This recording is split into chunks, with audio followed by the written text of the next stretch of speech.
Hey everybody, it's your boy back with another video, aka sent by JD. A talk of life for me. What's up, y'all? Here to bring you a new video. Today's video is going to be a Jurassic Park complete series review. So Jurassic Park, personally for me, was one of my favorite series to watch growing up. 1, 2, and 3, and then I got to watch later on in my life. World, Fallen Kingdom, and Dominion. Which I have to say, of all of them, I only like one of them all. I like the first one and the second one. Dominion's okay, but it's not the greatest. But in this review, I will go over not much the dinosaurs as a whole. I'll give you my favorite dinosaurs from the series. I'll go over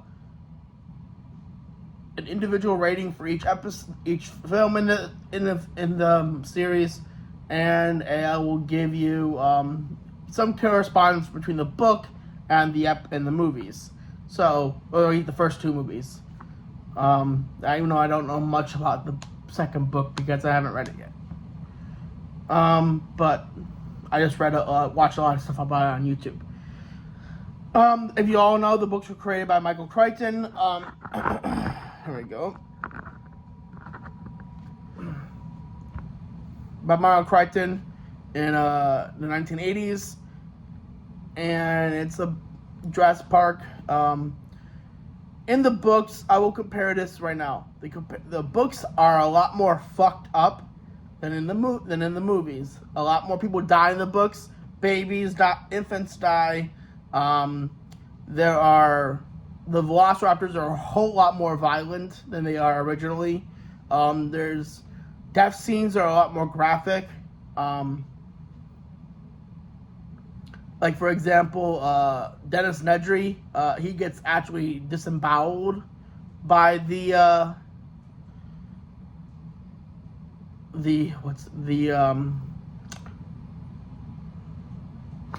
Dilophosaurus, and then is holding his own guts in his hand after he's been blinded by the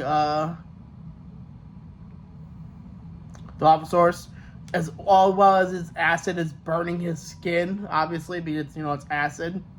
The vomit, and then the last thing he remembers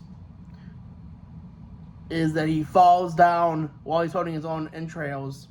And he actually falls on the Dilophosaurus' feet, and the Dilophosaurus bites down onto his head. And the last words you get from Dennis Nedry is that in his mind says he knows that soon the pain will end. It's always waiting for the pain will end, because I'm guessing the pain must be severe at this point. He's been disemboweled. His acid vomit is eating away at his face, and acidic vomit is burning away through his skin tissue and his face, and your head's being chomped on. That's not fun either. Dennis Nedry in the book has a better reason to betray Hammond than in the movie. I'll say this. I actually talked about this in my podcast with my friends, the Cannibal Podcast. We're going to be coming up with a, sooner or later, when I'm actually posting this, I'm probably going to have the Halloween episode posted on our thing. So go check it out wherever you can find podcasts, Spotify,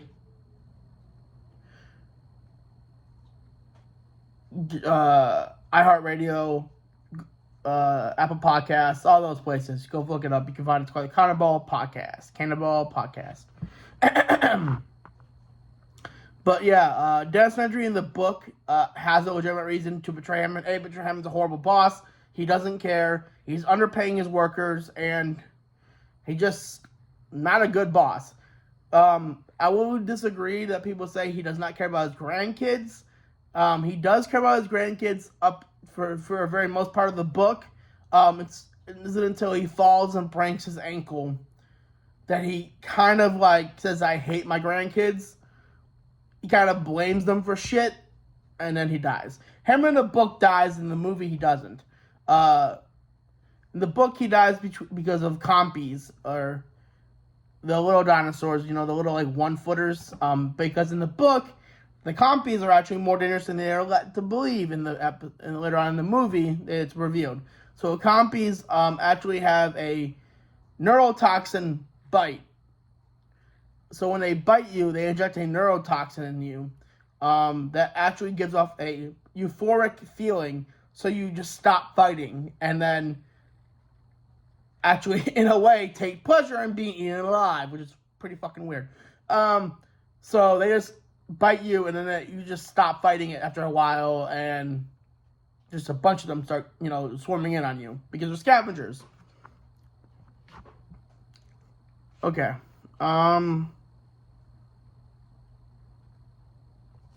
Where was I at in this? Fuck, I always lose my train of thoughts when I'm doing something. Okay, I remember now. So then so I'm gonna have to give Dennis Nedry in the movie reason is just shit reason. So Dennis Nedry, there's a whole talking scene or a whole dialogue scene with Nedry and Hammond arguing about money. Now, Dennis Nedry is constantly fucking up on the systems and that he is creating for Jurassic Park. He's the systems creator, so he creates the security systems, the computer systems, everything. He's the reason Jurassic Park runs. It's basically what he's doing.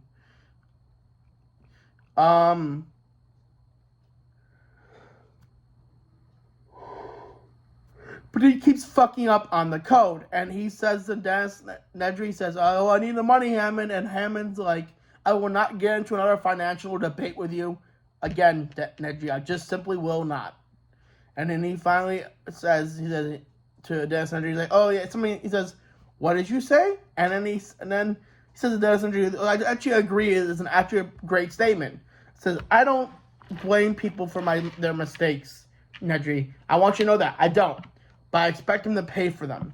So basically, what he is saying is that every mistake that Dennis Nedry makes is coming out of his pay. That's why he has a lack of funds, because every time he's making a bunch of mistakes, and his money is going dwindling because he's paying for the mistakes, which I think is a very fair statement. Your mistakes actually equal to life or death. And I said this before.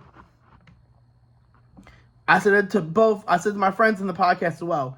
Dennis Nedry's plan in both the book and the movie would have worked if there wasn't a hurricane. If the hurricane never happened, in the movie it's a hurricane, in the book it's a tropical storm. In both scenarios, if there was no storm and no hurricane, Dennis Nedry's plan would have succeeded immediately. He would have been able to get to the East Dock. He would have been able to give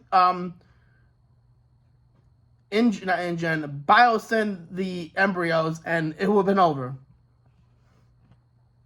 But no. And then, so I'll have to give Jurassic Park 1 a 9. I definitely like it. As we were said on the podcast, I wish I could go back in time to 1993 to go see this in theaters, to see the original reaction of people and general audiences everywhere when the T-Rex roared in that infamous breakout scene. The T-Rex in the book, the first movie, Rexy, a lot more relentless than in the movie. Rexy tries actively to kill Dr. Alan Grant, and also in the books, compared to the film, the kids are different. So Lexi is actually 8 in the book, and Tim is a 12-year-old. Tim's the oldest.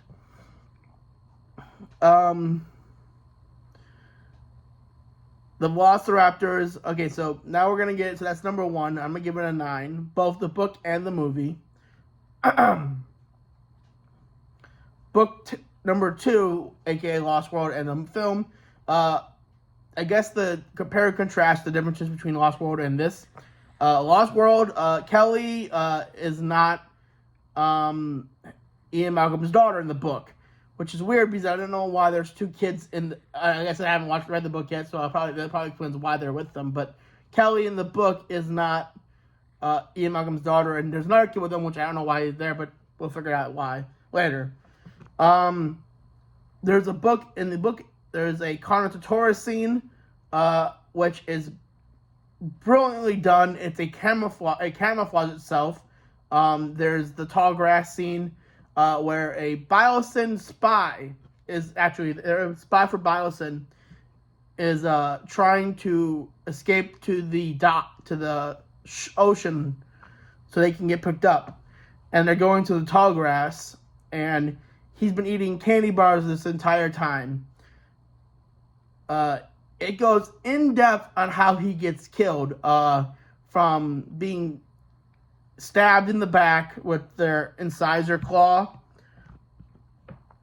on their toe, being ripped to shreds, and then they got bit on he got his neck bit. He's praying for death by this time. And the last thing that Ian Malcolm and co see is the Velociraptor eating the candy bar with blood on its face. So he's eating the fucking candy bar, which is weird because I'm like, what is chocolate gonna do something to them? Like, I wonder if chocolate's gonna fuck them up or somehow.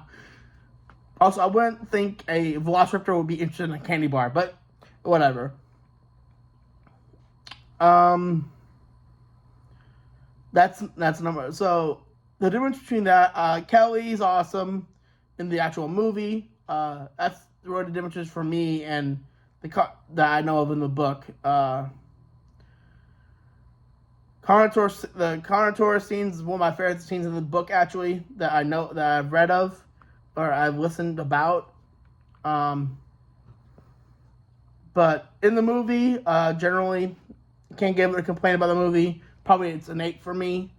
Let me get off into some of the dinosaurs I like in the series now.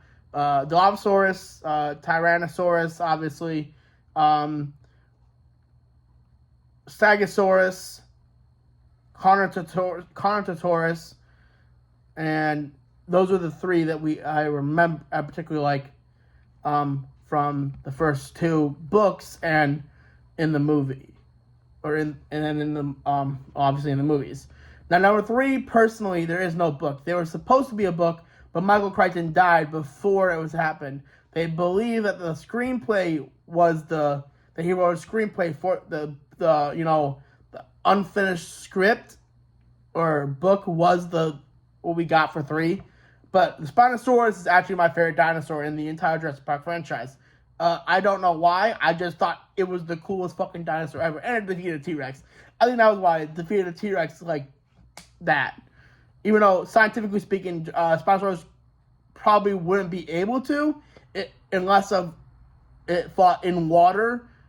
Even then, a Tyrannosaurus can swim, so it would have still have a harder fight. But a Spinosaurus can swim faster than a T-Rex, I think. So I'm pretty sure that the Spinosaurus would have a better edge.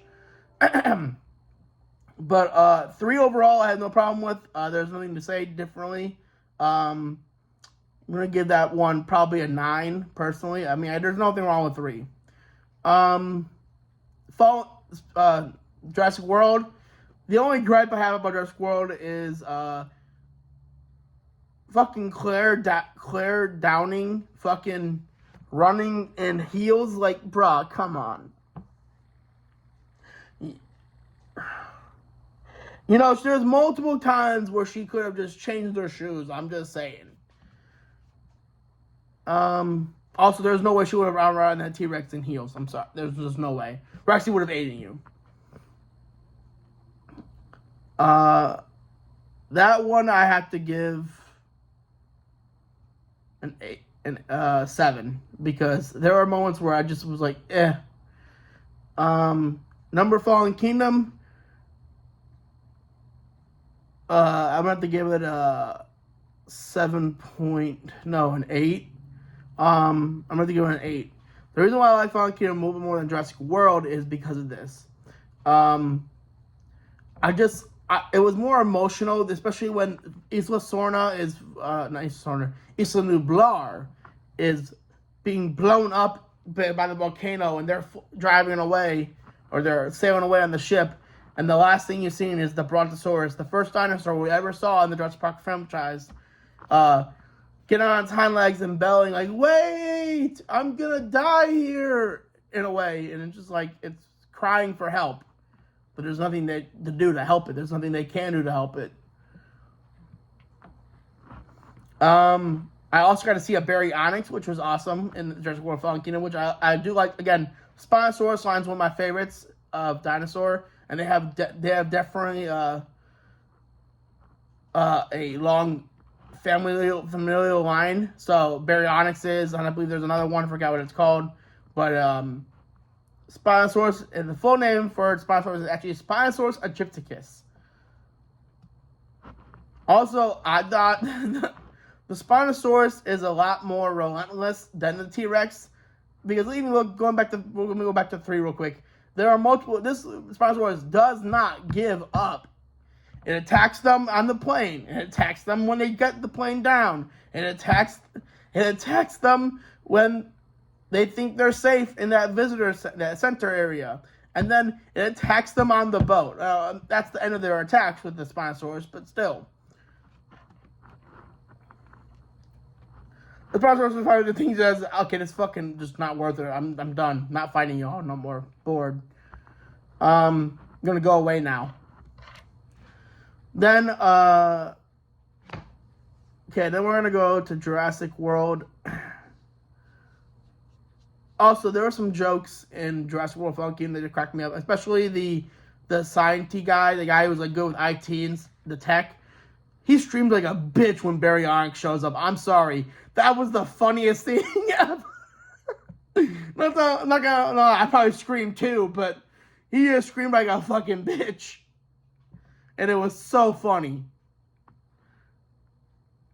And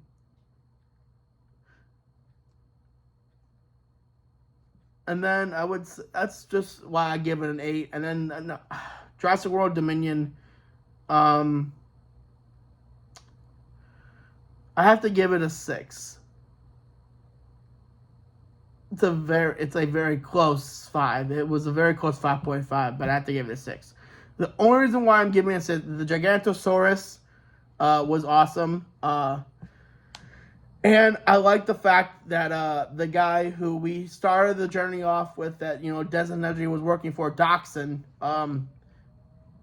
now is and finally meets his end the same way Dennis Nedry does, by Dilophosauruses. The very end of the film, Dilophosauruses corner him in the underground tram tunnels and kill him the same way they killed Nedry. And I absolutely love that. I thought it was a brilliant scene. It was tying up loose ends from the original Jurassic Park. And the way I saw it was the student died, the master dies just like the student died. And even though they weren't even though Dennis Nedry and Dachshund weren't master and student, they were more like co-conspirators of a multi-billion-dollar company espionage and theft. I would say still got what they deserved in the end. Dachshund I particularly didn't like in the beginning of the Jurassic Park franchise, but whatever. Dennis Nedry, in the films I didn't like him. In the book he's still unlikable, but you understand why his plan is for. Also, in the book, it's revealed that none of them have been to the island. They're actually all they've worked is from remotely to do this stuff. everyone that's involved. That's Nedry, not Dr. Wu. Obviously, Dr. Wu works on the island.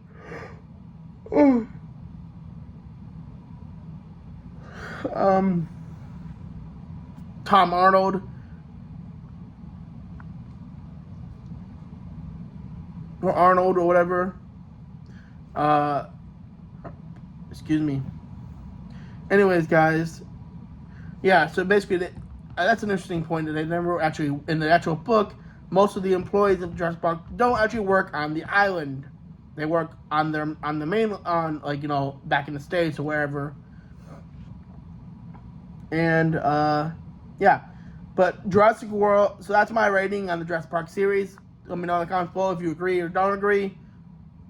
Sorry, Jurassic Park series, not the Jurassic World series. But yeah, Jurassic Park series as a whole. Let me know in the comments below. And I'll see you guys in the next video. Peace. Yeah.